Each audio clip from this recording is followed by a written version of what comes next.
Gurur Brahma, Gurur Vishnu, Gurur Devo Maheshwara, Gurureva Param Brahma, Tasmai Shri Gurave Namaha. Chinmayam Vyapyat Sarvam Trilokyam Sacharacharam Tatpadam Darshitam Yena Tasmai Shri Gurave Namaha. Tvameva Mata Cha Pita Tvameva Tvameva Bandhuscha Sakha Tvameva Tvameva Vedyat Ravinam Tvameva Tvameva Sarvam Mama Deva Deva Tvameva Sarvam Mama Deva Deva. Jai Guru. Om Sahana Bhavatu, Sahana Bhunaktu, Sahaviryam Karavavai, Tejasvinavadhitamastu ma Vidvishabhai. Om Shanti, Shanti, Shanti. So my left ear is completely clogged with wax. So if I ask you to repeat yourself or speak up, don't worry about it. Just speak louder. So for our new people, I want to situate this text because this is not a text for everyone. Frankly, it is not a text for beginners or even intermediate students. However, it's not going to hurt you. Did you come? Oh, Hari Om, what's your name? I'm Neha. Welcome, welcome. We have 3 women now. So let's situate it, what different texts do for different purposes. So one body of scripture is Shruti. It's for us in the Jnana Yoga tradition, it would be the Upanishads, which set forward the philosophical framework of our work. And there are practices, but they're basically just implied. Then we have the Bhasha literature, probably the ones that are most famous and the ones we study in our lineage are the Shankaracharya Bhashas, written by Adi Shankara in the 8th century, beginning of the 9th century. And these are philosophical proofs where he has argumentation, why the non-dual vision is the correct one. And he argues against the other schools of philosophy that were extant at his time. Not too relevant to you and me in this day and age. Then we have a series of works called the Prakarana, which are workbooks.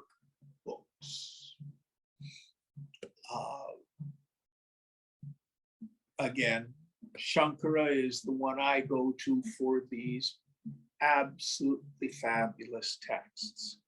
So we have works like Tattva Bodha, Atma Bodha, Viveka Chudamani, Aparokshanubhuti, Triktrishya Viveka. There's just a bunch of them.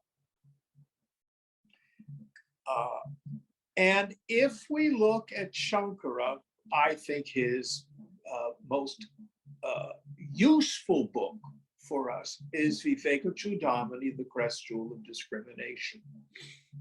And there's not only the deepest philosophy, but a practice implied. So the first idea Shankara takes up is the glories of a human birth. And to attain to a warrior spirit, this human life is precious. Don't waste it. The person who has a human birth and doesn't strive hard for liberation is wasting their life. Come back and do it again. Then he subtly shifts and lets us be identified with the subtle body, the sukshma sharira, meaning our thoughts and feelings and our personal sense of self. And at this level, Shankara suggests the qualifications of a fit student, becoming adhikari. Viveka, discrimination. Vairagya, detachment. Shamadi guna, qualities of shama, etc. Mumukshutva. And he says even bhakti is in that category. Still allowing us to hang on to our sense of individuality. Then, as he does in so many of his texts, we engage in the practice of Atman, Anatman Vivechanam, discrimination between the self and the not self, the real and the unreal, the subject and all the objects. Is this a new practice for any of you new people? Yes, no? I'm blind as a bat, so you have to say yes or no, respond loudly, because now I'm not only blind, I'm deaf. Yes. Yes, okay. Yeah.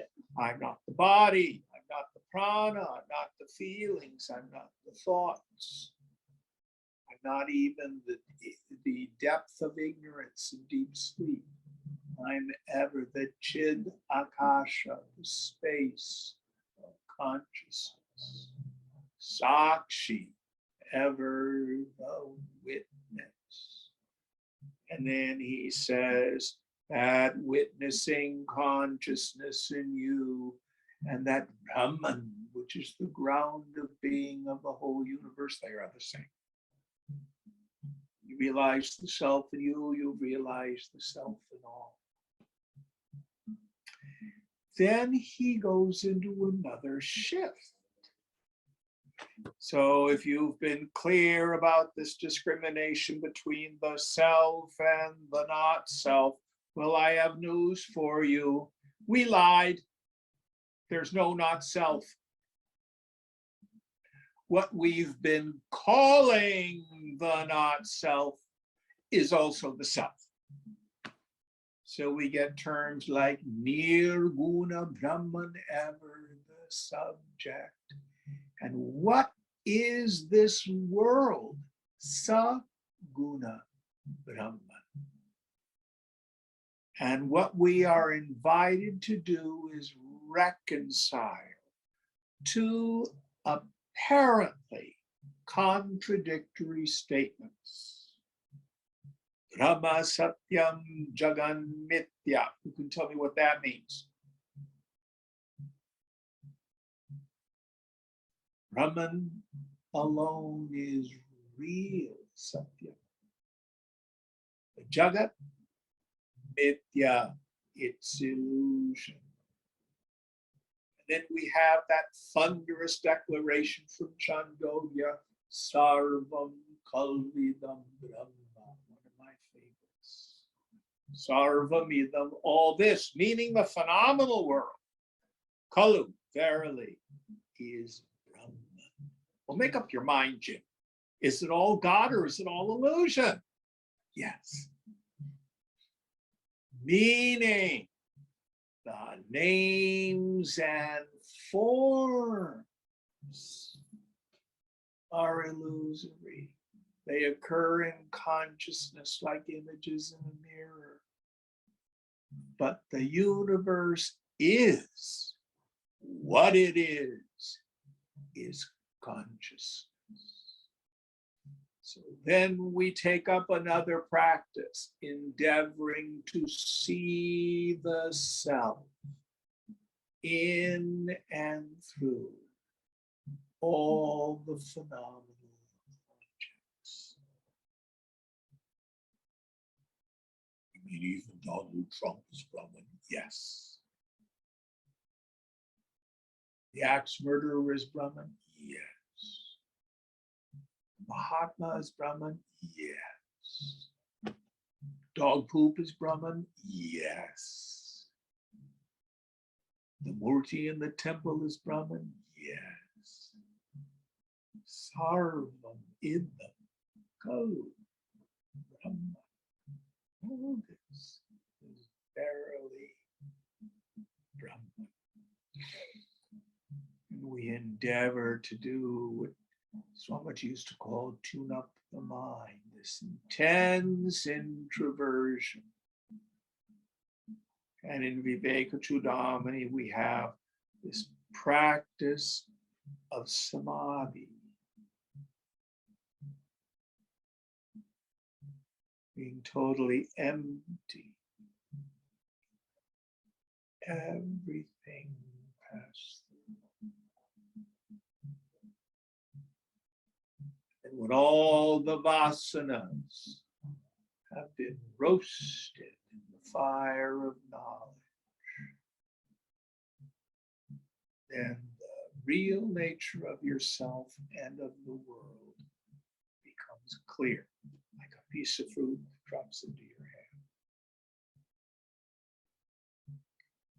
It is at this point, by the way, scriptures we can look at that help us see the fundamental nature of the world. What is this world and how has it come about? I'm fond of Yoga Vasishta, one that we just finished studying a while back, Tripura Rahasyam. Very wonderful text, favorite of Ramana Maharshi. But now we're dealing with the final practice. Now we want to get rid of the yogi, get rid of the mumukshu, get rid of the meditator.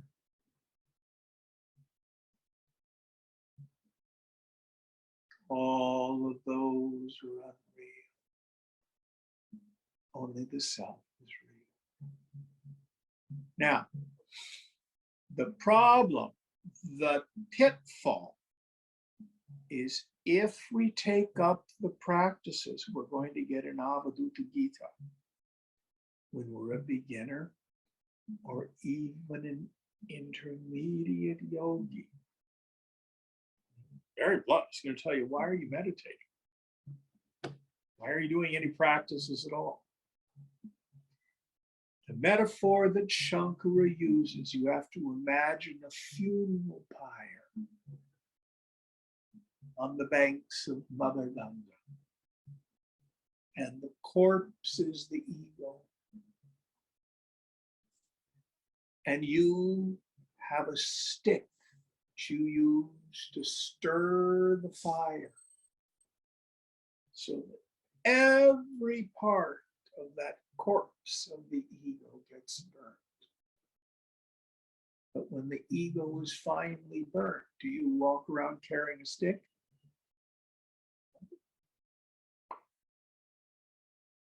Throw the stick on the pyre too.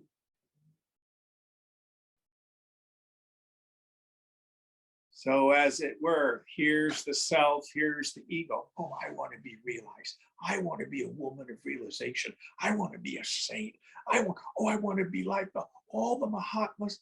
And I think I'm going to get there. I've arrived. I, Jim, am now enlightened. I'm realized. I've come to my feet. No, that's not what happens. That's like the person who thinks, I'm going to commit suicide and I can't wait till I see Aunt Mary at my funeral and she's going to feel so guilty and I'm just going to roll my hands and think, aha, see, it was all your fault. Sorry, you will not be at your funeral. So the ego does not arrive. Here's the self, the struggling ego, working, scrubbing off its personal sense of self until it's gone.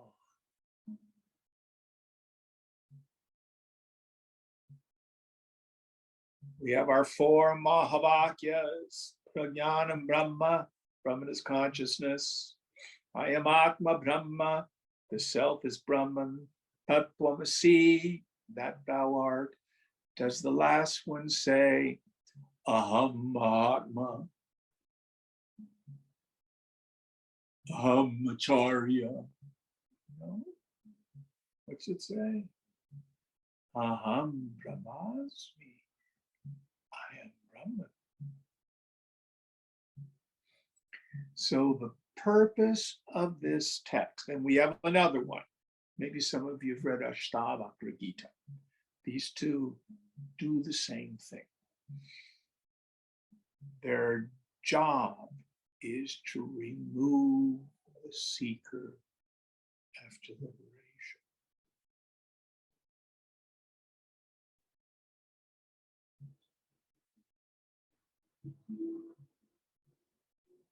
So if someone asks, are you enlightened? The answer could be, I've quit asking the question. Now, if you were to ask, do I know my essential nature? No doubts there.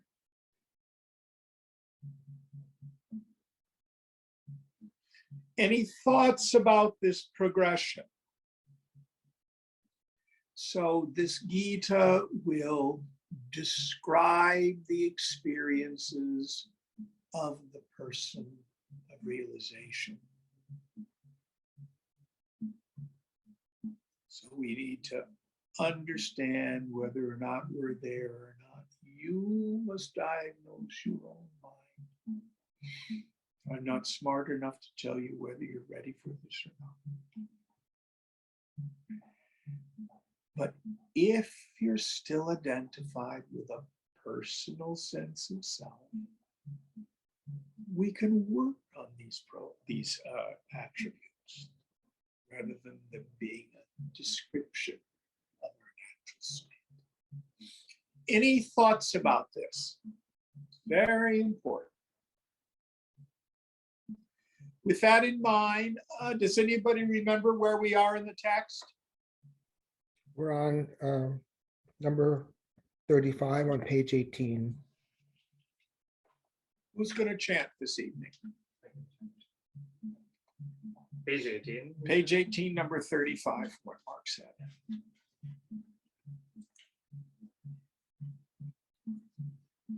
Vyapya vyapaka nirmukta tvameka sapalam yadi pratyaksham chaparoksham cha yatmanam manyaset katham. If you are free of the pervaded and pervader, if you are one and fulfilled, how can you think of yourself as directly perceptible by the senses or beyond the range of the senses? So, have I realized it? Have I had the experience of the self yet? Anybody have had that idea? It is not perceivable by the senses.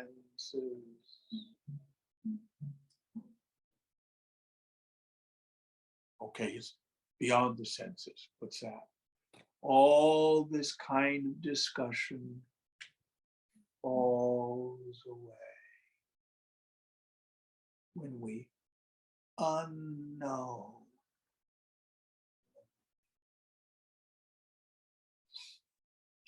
And this harkens back to an important point. First of all, how do you know you are you? First of all, you don't have a bunch of selves. In some of our scriptures, we talk about the jivatman, oh, that's me and my miserable ego, and I'm going to realize the paramatman as if it's something else. You only have one self. I like to say, who sees the phone? I do. That's yourself. Your problem is not that you do not experience the self. It's constant. It's nitya. Problem is I superimpose on that direct experience all sorts of nonsense. Jiva bhavana, the attitude or the feeling of being the person. So everything in the world is known through the triputi, the triple factor. So I see the couch. So there's a seer and a means of knowledge, seeing, and an object of knowledge, the couch. I, through hearing, cognize the sound of the traffic outside. Because you go through all the 5 outer senses. I, through manas, mind, know feelings and judgments.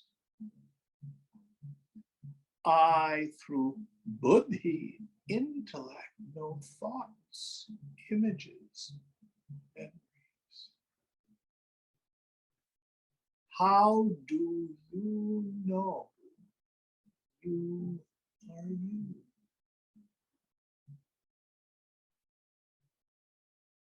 You do not see, hear, taste, touch, or smell, remote, or think yourself. Yet you are not unknown. Are you you? How do you know it?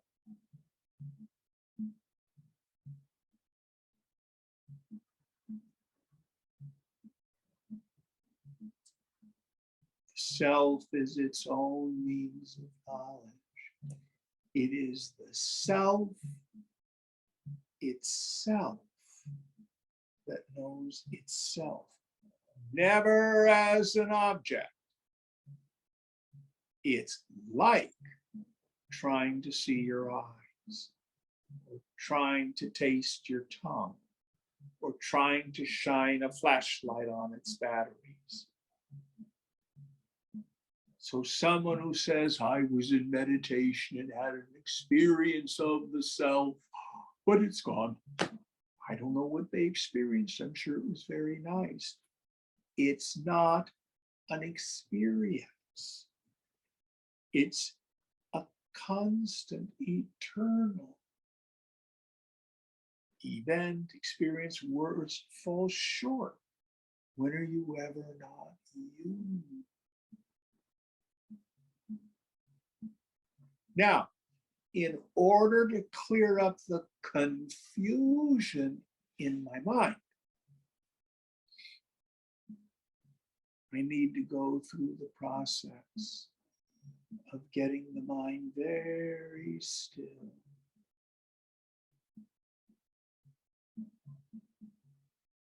And in that quiescence, in the space between thoughts, introvert the attentive faculty. See if you could notice, who am I? What is my essential nature?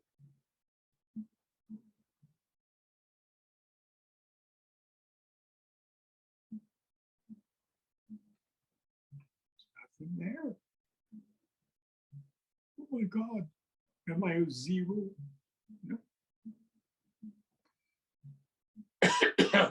Yet that no thingness shines as pure awareness, pure being. Now listen carefully. in the subtle intellect, returning from that experience, the subtle intellect goes, oh, there's nobody there. That aha is when the buddhi becomes buddha, awake.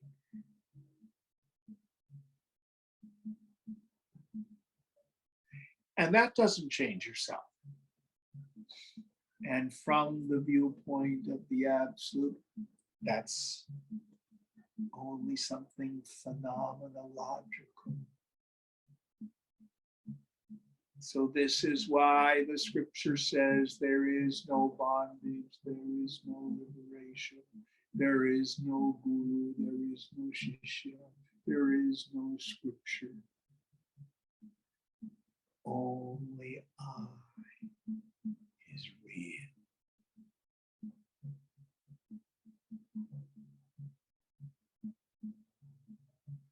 So it's implied in this verse.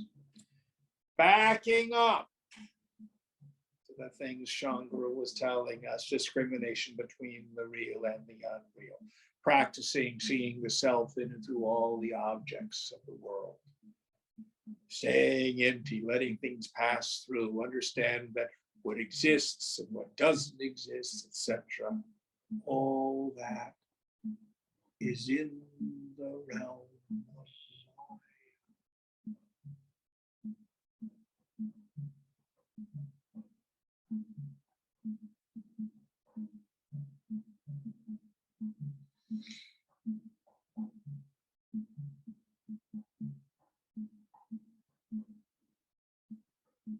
Now, this teaching is of no use if you don't yet have a sattvic enough mind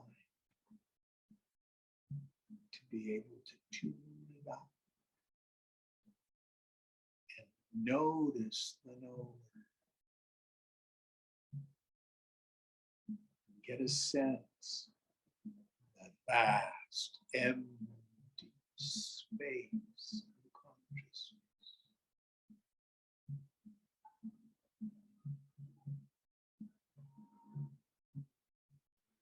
If the mind still has too much tamas and rajas in it, your mind will drop. Well, I don't know. I don't know whether I'm understanding this. I don't know whether I'm getting it or not. Or, yeah, I've read all this before, but somehow it's just not clicking.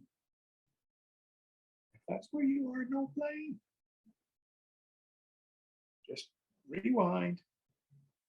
Go back to Viveka Chudamani. Go back to the qualifications of the fifth student. Shankara is very clear.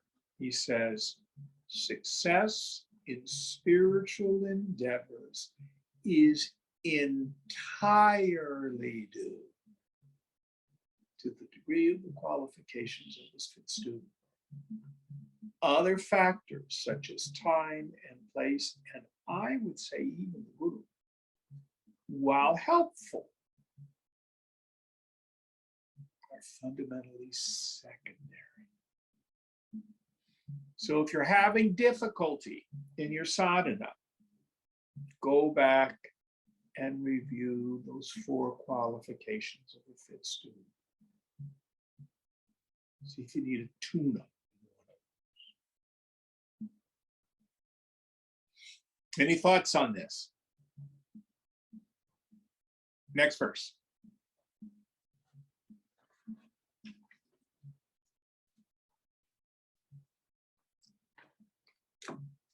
Advaitam kejichanti dvaitam achanti chapare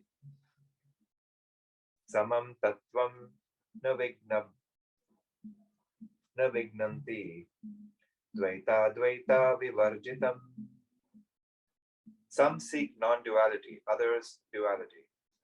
They do not know the truth, which is the same at all times and everywhere, which is devoid of both duality and non-duality. So it's very funny.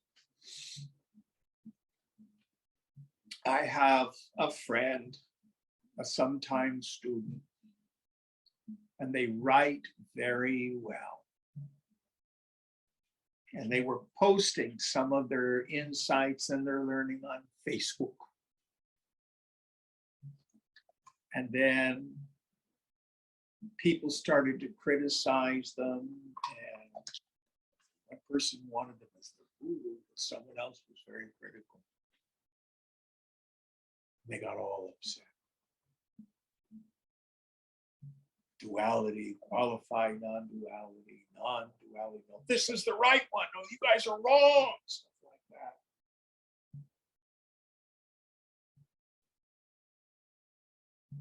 It's not about spiritual data wars. Now, the problem is, in India, we have a thousands-year-old tradition of what we call Tarka. Who can tell me what Tarka is?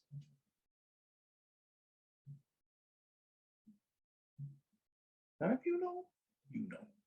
Argumentation. Argumentation.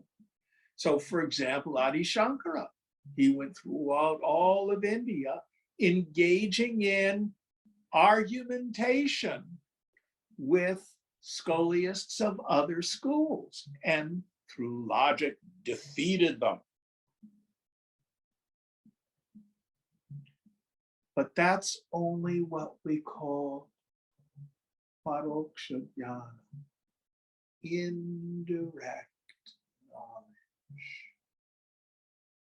What we want is aparoksha jnana, direct experience.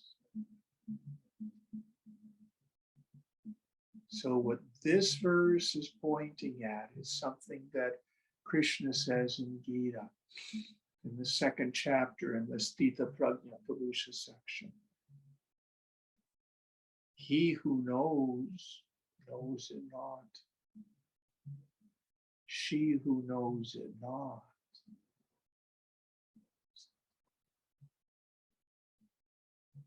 So you may be able to argue, having studied all the commentaries, and quote Gita chapter and verse. But that's not it. That's a little bit of worldly pleasure. It's being a pundit.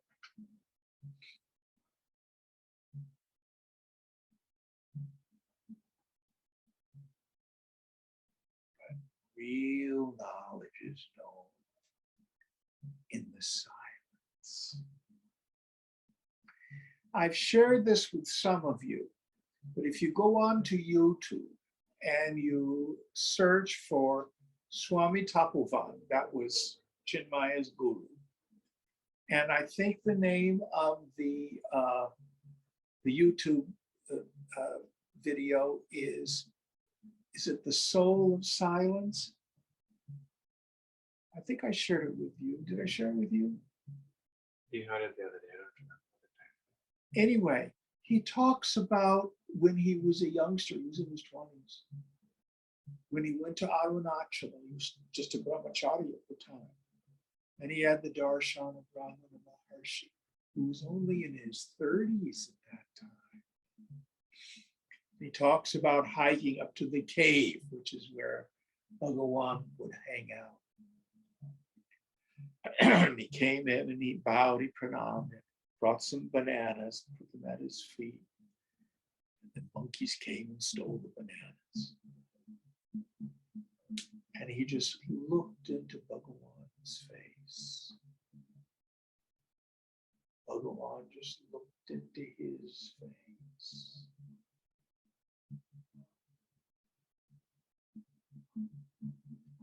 They sat in silence for an hour.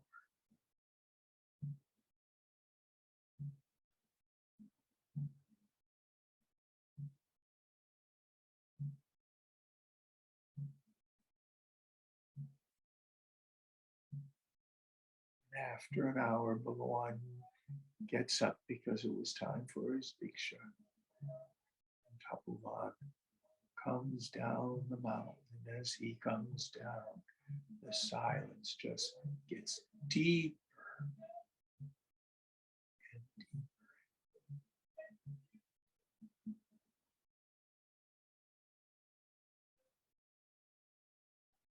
So Bhagawan had stopped his mind.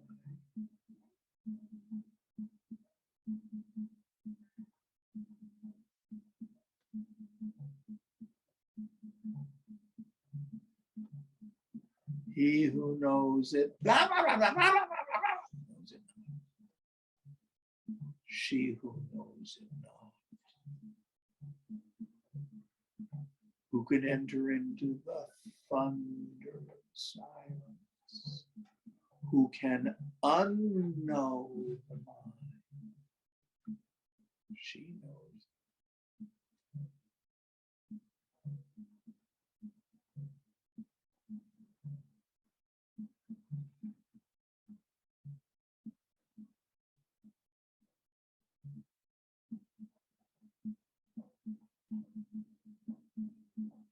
Next verse.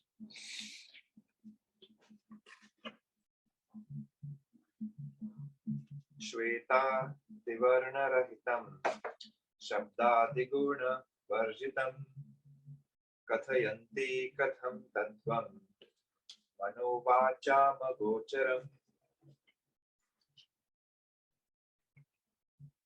How can they describe the truth, which is beyond mind and words, which is devoid of white and other colors, of sound and other qualities? So in the Gaudapada Karika, his gloss on the Mandukya Upanishad, one of the terms he uses to describe ultimate reality is Abhyapadesha. Upadesha means to teach, means to talk about something. Upadesha. It is untalkable.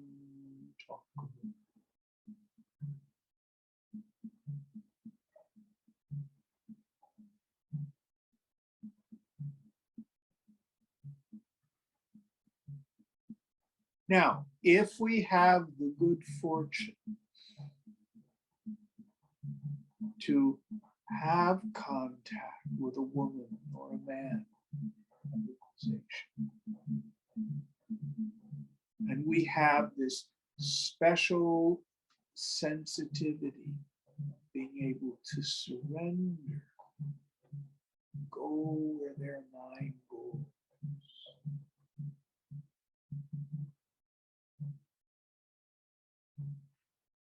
Then we find this deep maunam, silence, this shunya prasad,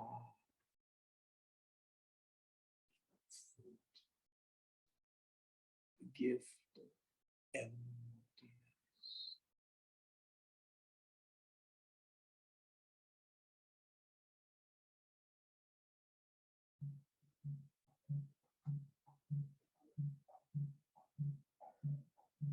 Next verse.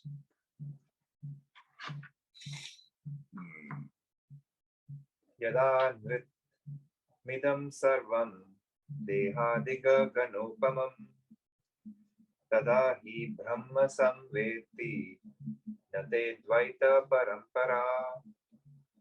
When all these appear to you as false, when the body and so on appear to you like space, then you know Brahman truly.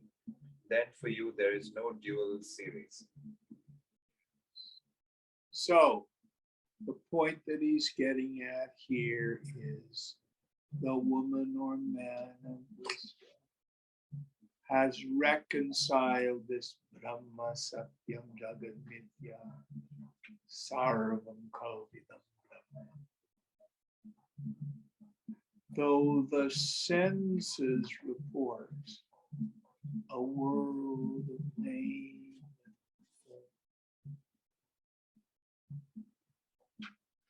They see with the eye divine, the jnana chakshu. It's all God.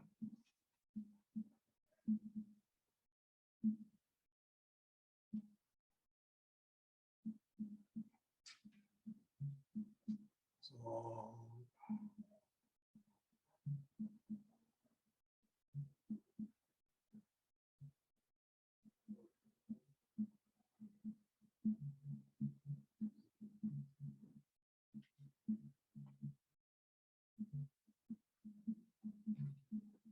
then the mind easily stays home.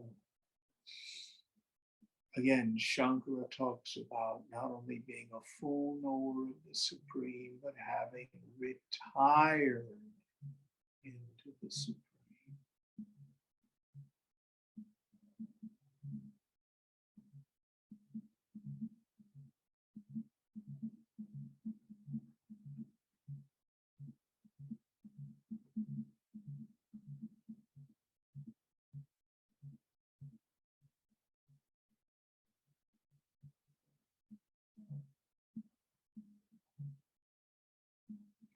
Next verse.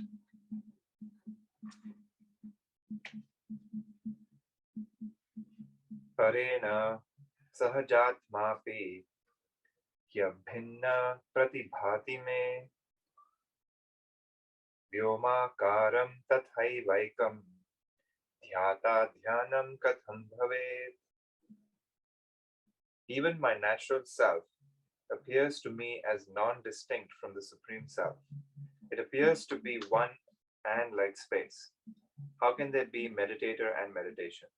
Yes. So the person of steady wisdom looks on this body, mind, intellect with its ego.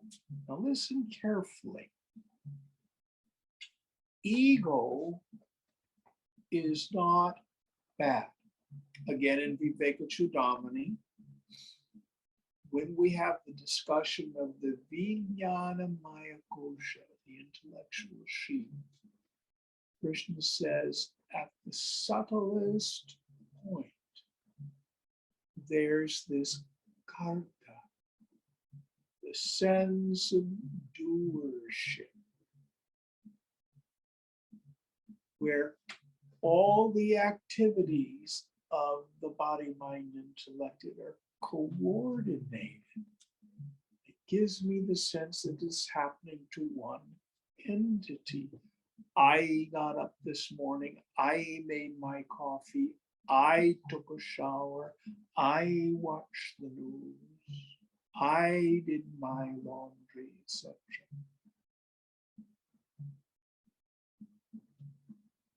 There's nothing wrong with that as long as you know that it's not you.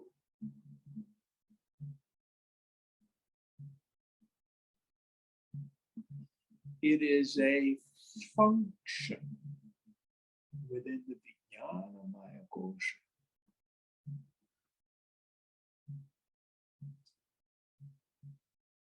So, for example, there are schools of Buddhism where they use this language. This one is going to the market today. Or some will say, the one referred to as so and so is going such and so place. So there's this sense of the body not being any different than any other form in the world. And all of the forms are shunyata, void, empty. They're all Brahma.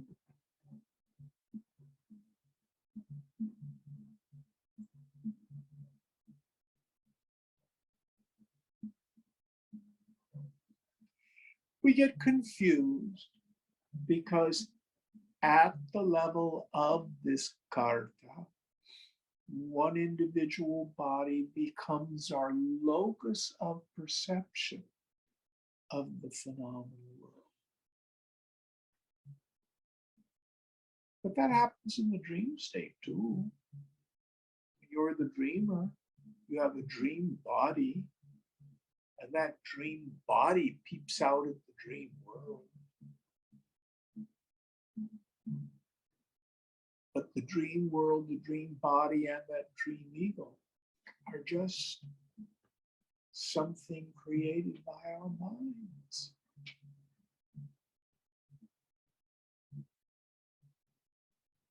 It's all me in the dream.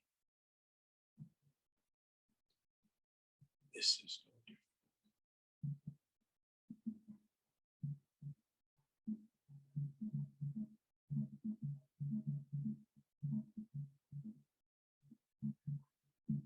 In samadhi, that sense of individuality disappears.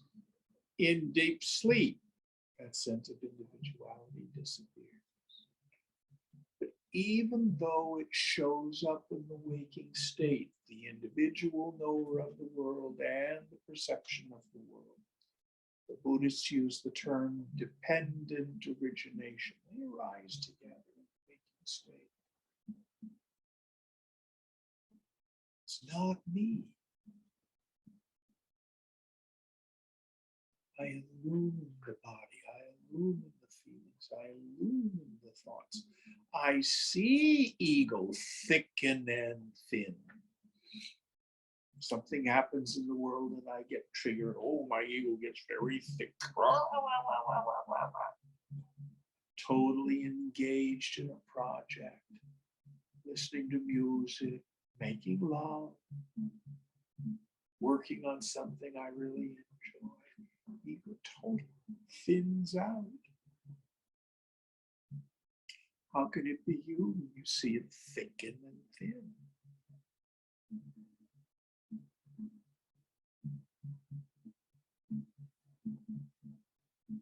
Very subtle point. Any thoughts on this?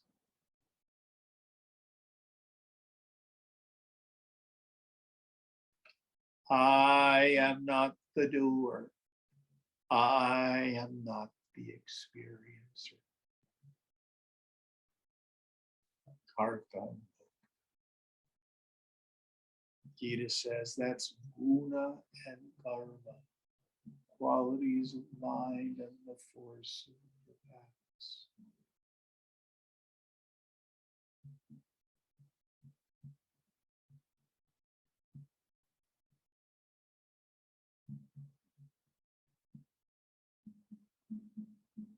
When Ramana Maharshi used to say, if you engage in self-inquiry and go looking for I, thinking you're going to find an individual gem,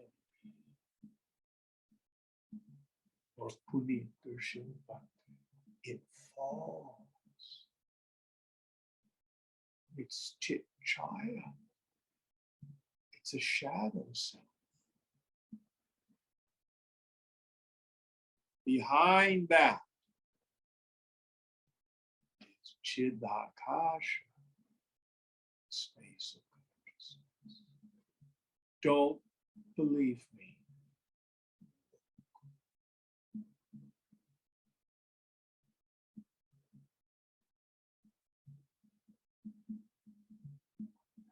So the person of steady wisdom, though the body is perceived,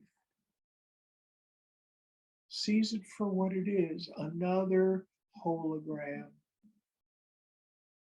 another form in the divine Leela, fulfilling its particular function in the divine play.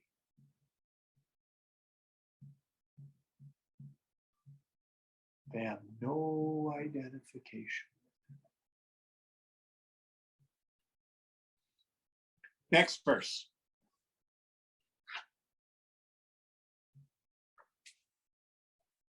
Yat karomi, yadashnami, yat juhomi tadami yat, etat sarvam na me kinchit, vishuddho hamajokhyayah.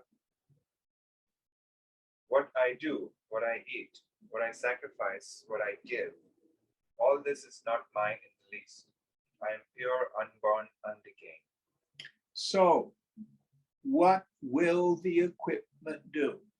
I always say, put the robot on automatic pilot.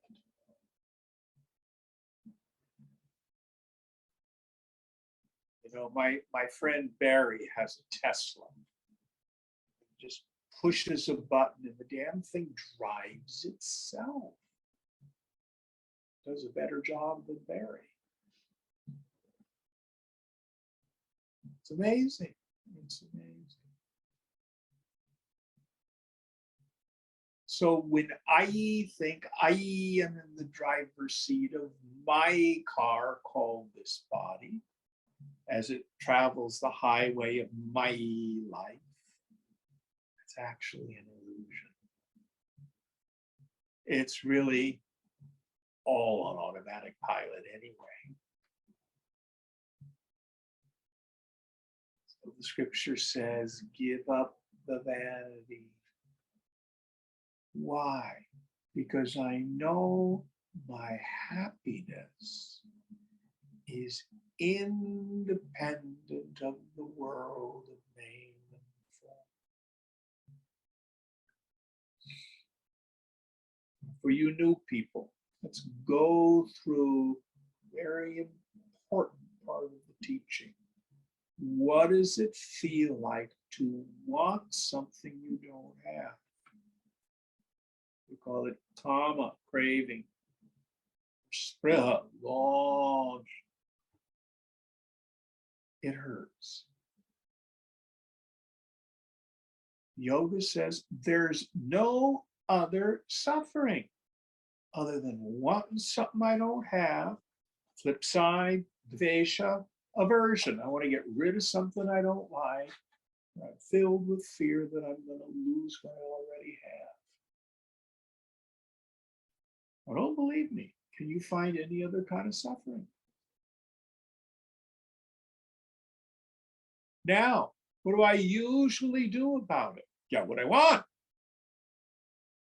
Go around the world. First, I offer flowers. Oh, please. If that doesn't work, I get out the baseball bat and beat them up. If that doesn't work, more flowers. Ways of manipulating, ways of trying to acquire people, places, things, and conditions that are going to make me happy. Serious business. But yoga says it's the wanting itself that's my suffering. Desire and object of desire become one when I get what I want. In my ignorance, I attribute that happiness to an object of the senses. What's really happened is for a moment, the craving is gone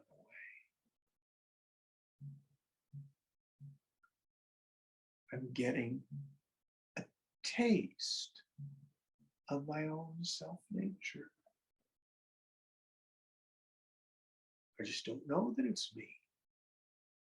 Because I attribute it to the objects of the senses, I get bound to them.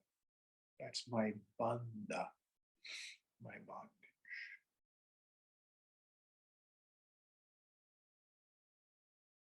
So we call that mediated experience of the bliss of the self. Yoga says, try sitting in meditation, letting go,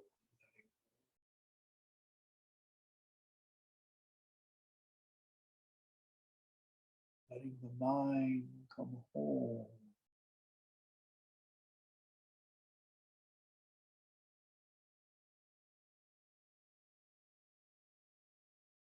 It's Atmarama. It's reveling in the self. We get a non-mediated experience of the blissful mind when it comes home.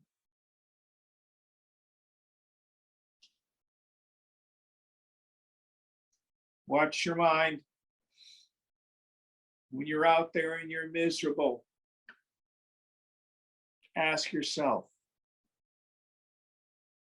where am I wanting things? Where am I not accepting life on life's terms? Where am I attached? Where am I identified? Then endeavor, let it go. Then do as you will. It doesn't matter what you do in the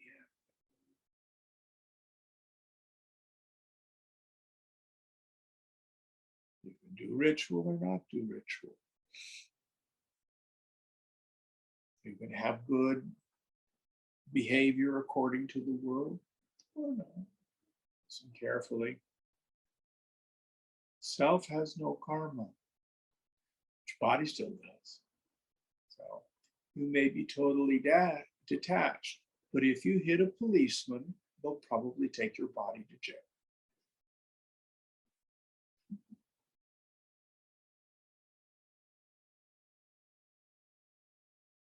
That part of life, we're never at the level of the body.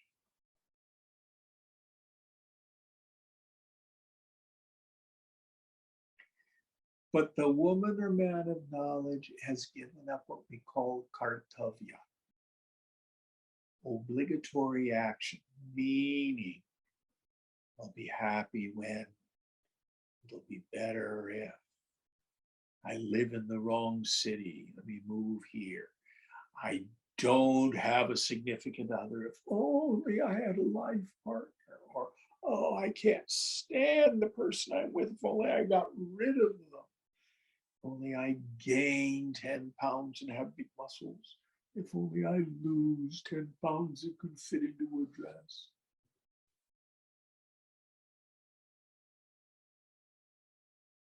Or if you're from India, oh, you want fair skin, don't go out in the sun, wear sunscreen. If you're a white person, oh, I want to have a tan, I don't want to, nobody's satisfied.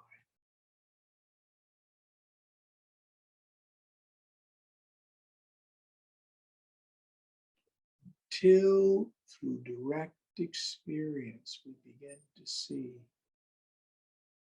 bliss is my essential nature. When the mind comes home to the self, we call that yoga. We get brahmana, rasa. We get the juice of bliss.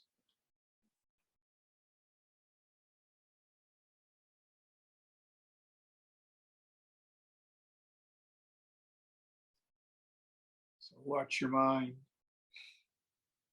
When you're suffering in the world, it's never because you didn't get what you want.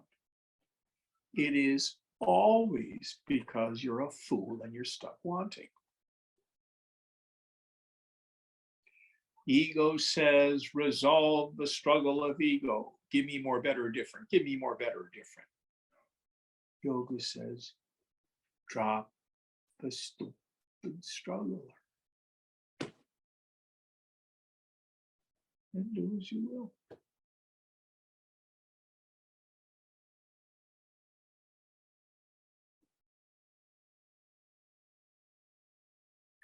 Any thoughts on this? Next verse.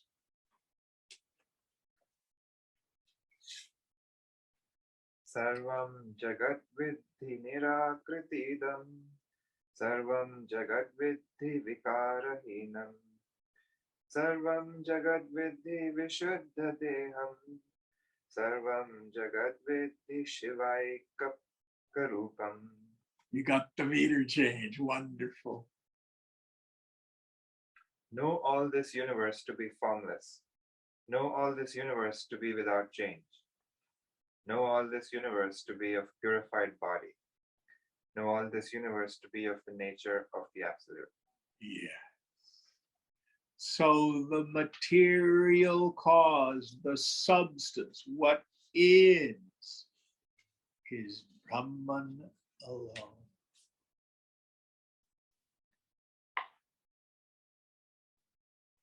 So if you have gold earrings, gold bracelets, gold necklace, all it is form. What's there is gold. If it's a cup or a bowl or a jar, those are just forms. What's there is clay.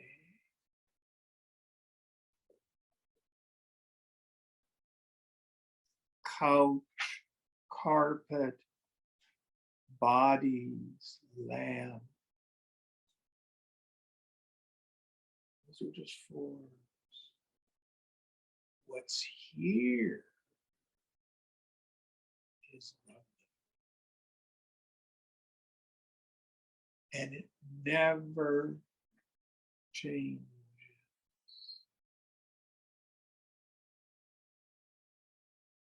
Just like if, say, Puneet and I go into the bathroom, we stand next to each other and look into the mirror. The mirror is one changeless substance.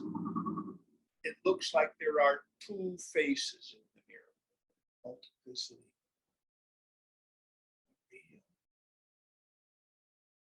What's there is the mirror. But the mirror has the strange property of having pratibimba, having reflections appear in it. Now, the illusion falls short because in a mirror you need external objects to make the image. Consciousness needs no external object. There is no external object. So all the names and forms are here. But what's real, what's life itself, what's bhava, being, never changes.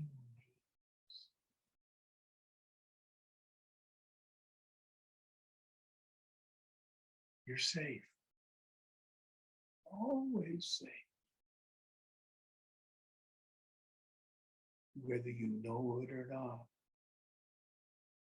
Now, if you fall asleep and have a nightmare where you're terrified in your dream, you're safe in your bed. It's not real. So all the tribulations that happen in this world, wars, disease, death, suffering, there's certainly a real experience, just like the dream is a very vivid and real experience. But being Bhava is safe.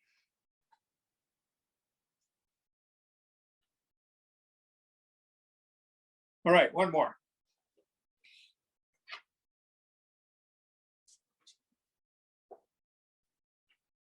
Tattvam tvam nahi sandeha kim janabhya thava punaha asangvedhyam swasangvedhyam atmanam manyase katham. You are verily the truth. There is no doubt about it. Otherwise, what do I know? Why do you consider the self, which is perceptible to itself, as imperceptible? So, oh, Jim, I'm not enlightened yet. I haven't known the self. I'm just a sadak. I'm working really hard. I'm doing my sadhana. But Jim, will you help me with my problems? I'm having relationship problems. Or will you help me with my family, my brother, my sister, my auntie is mean. I, me, mine, I, me, mine, I, me, mine. Everybody comes to the Guru with that. Actually, there are 7 questions you should come to the Guru with. What is bondage? How has it come about? How does it continue to exist? How do I get out of it completely? What is the not self? Who is the real self? And what is the process of discrimination between the two? When you come to the Guru with those questions, aha, now we get to work. Probably the other stuff, you might be better off going to a psychotherapist.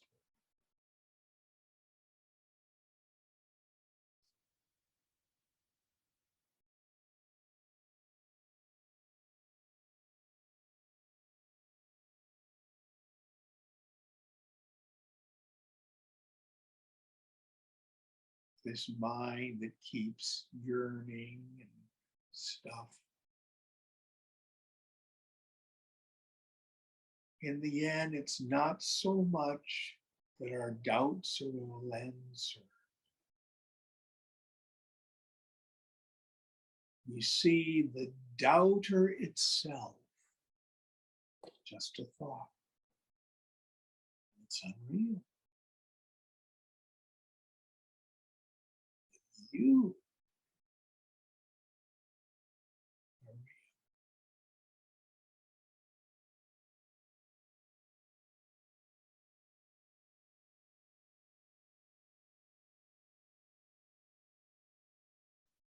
real. Okay, I think we'll quit here. Any questions before we end?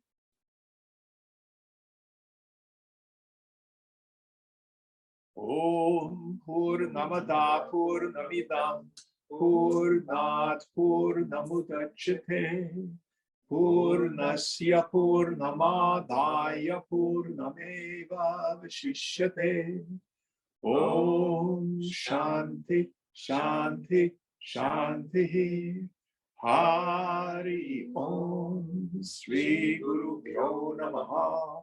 Hari Om. Oh,